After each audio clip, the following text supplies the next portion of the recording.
Okay, YouTubers, it's been a while since I talked to you guys.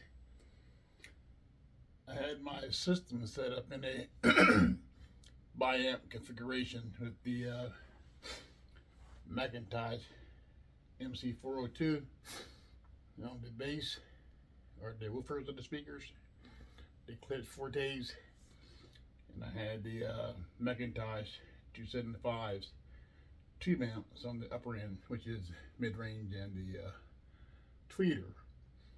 I've since broken that down. Now I just have the Macintosh MC402 running full range on the speakers, and I disconnected the 275s.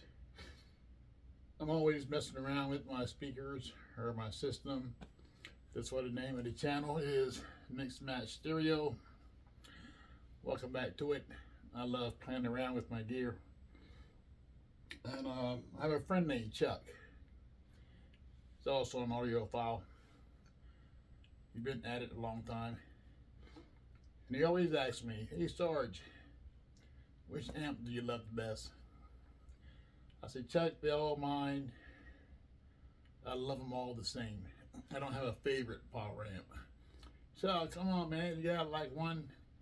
You gotta have one favorite." And I said, "Chuck, I do not have a favorite PowerAmp. I said, they're all my kids.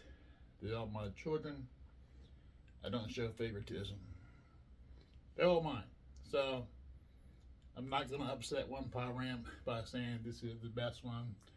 I love this one best." But thinking about it, there is one PowerAmp that I have a, I guess, sentimental flavor attached to it that I would never get rid of. It's one PowerAmp that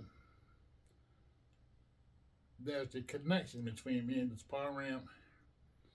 Not because it sounds better than this one or, sound better than that one. It's just that me and this PowerAmp, there's a special connection because I coveted this PowerAmp for so long.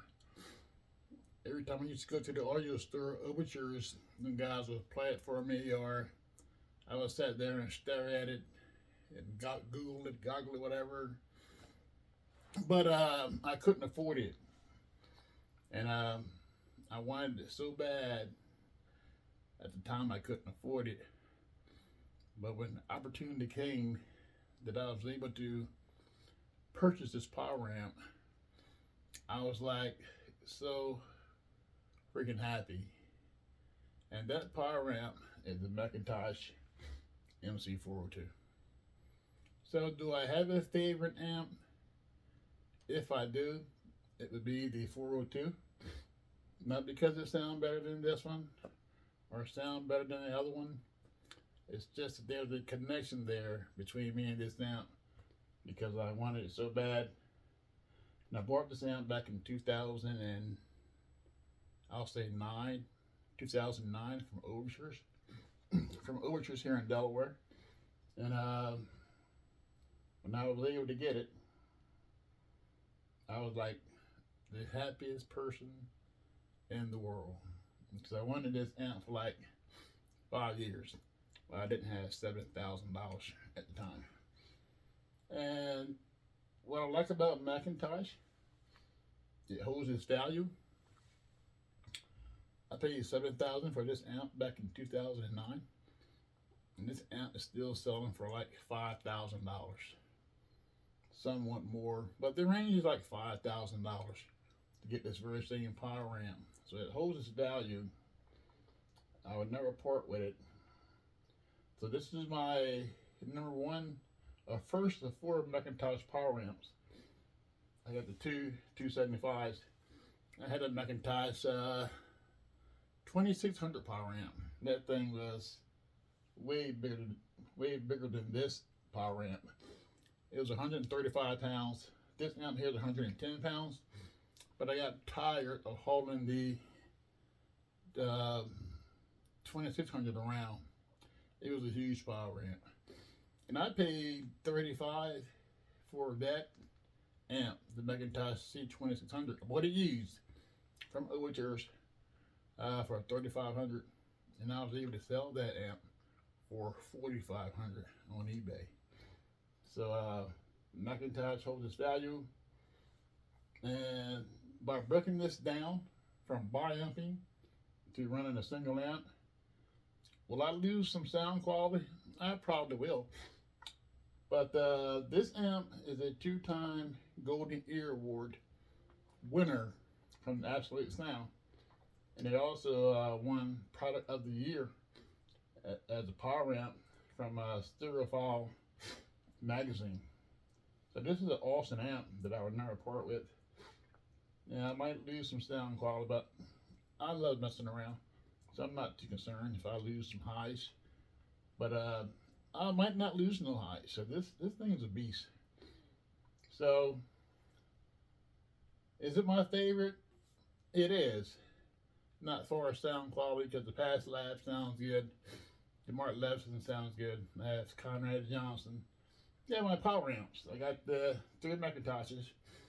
I have a Bob Carver Sunfire Signature. I have a Audio Research Mark VT100. Mark III. I have the Prima Luna, I think it's Prologue or Dialogue 5. The amp from Van Alstyne. I have 4 Conrad Johnson PowerAmps, 2 tube, 2 solid state. Past Lab XA30.8. The Mark Levison 335. I got like 2 Will Vincent's ST70s. I have a Bob Latino ST70 modified. I have 3 Wilsonton tube integrated amps. So I also have a Mark Mizu Fidelity KW500. It's a 2-piece monster. I gotta get that repaired. That thing's a freaking beast. So my favorite, if I had to pick one, would be the Macintosh MC402, because I covered it. I wanted it so bad for so long. When I was able to get it, yeah, 110 pounds alone. Box, it was like a, I don't know, 130. And I had a townhouse when I bought this amp, and I could not carry it down the stairs. I had to put a blanket under the box and slowly slide it down the steps. So I love this amp.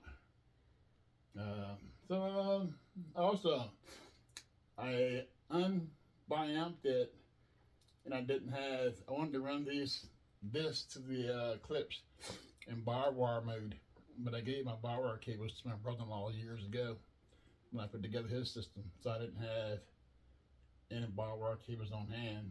I didn't want to use the jumper bars, so I ordered the bar wire speaker cable, just playing around, for Amazon.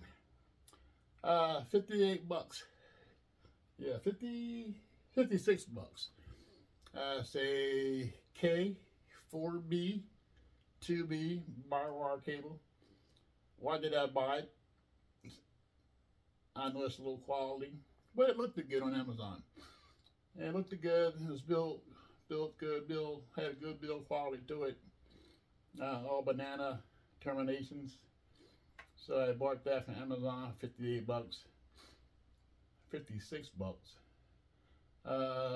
Just put it in tonight, and you hear impurities and noise in the cable because they're breaking in. So I'll see how it sounds in a week or two. I'll probably get a higher quality cable, but in the meantime, what I hear right now, this cable, you hear the impurities because the cable is new. You hear the noise and the fuzzing and the hissing, but it'll go away. And I think I'll start playing around with some very cheap cables, see how they sound. Some people say wire is wire, but my main speaker cables are cordless. I had transparent. I had luminous audio. That might be it for speaker cables. My best speaker cables is the cordless. I think it's called the Clear or the Iridium. So that's like a $2 grand cable, and I'm using a $56 cable so far. It's not bad. I know when it breaks in, it's gonna sound better. So do you have to spend a lot of money to get good sound quality? I'll say no. So I have some very nice power amps that I pay a lot of money for, and I have some power amps that I didn't pay a lot of money for, and some of them sound great. So, all right, this is me coming at you again. I'm Sarge, USMC. The name of the channel is a mix match stereo, just like mix match socks. Stay tuned for more content. All right, guys. I'm still getting used to this YouTube stuff, trying to make the videos better, trying to talk better, trying to sound better. So stay tuned and grow as I grow.